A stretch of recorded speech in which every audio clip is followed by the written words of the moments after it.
અહીંયા કાટખૂણો છે 90 અંશ આપી દીધેલો છે a જેમ b એટલે 2 જેમ 3 એટલે a બરાબર 2x લેવાના છે અને b બરાબર 3x લેવાના છે। હવે રેખા x અને y પર છે ખૂણો XOM પ્લસ ખૂણો MOP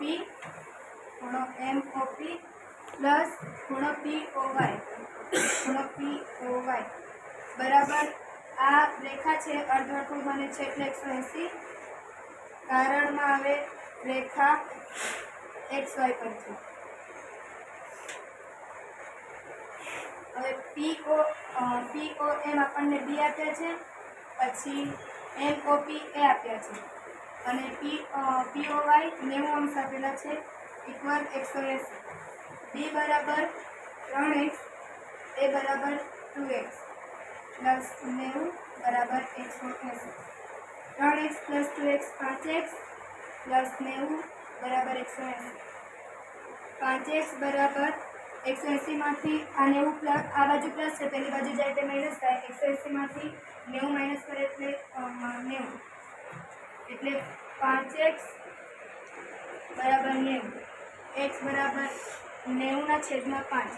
90 ને 5 વડે ભાગતા x બરાબર 18 મળે એટલે હવે આપણને ખૂણો C શોધવા કીધો છે એટલે ખૂણો C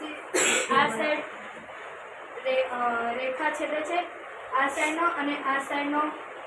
અભિકોણની જોડ બને એટલે ખૂણો A પ્લસ 90 બરાબર આપણે ખૂણો C શોધવાનો છે એટલે C બરાબર એ કેટલા પહેલાં તો એ શોધવાનો A 2x એટલે 2 ગુણ્યા x બરાબર 18 18 દૂ 36 આપણને એ મળ્યો A પ્લસ 36 પ્લસ 90 પ્લસ 36 કરતા 126 આ C મળ્યું।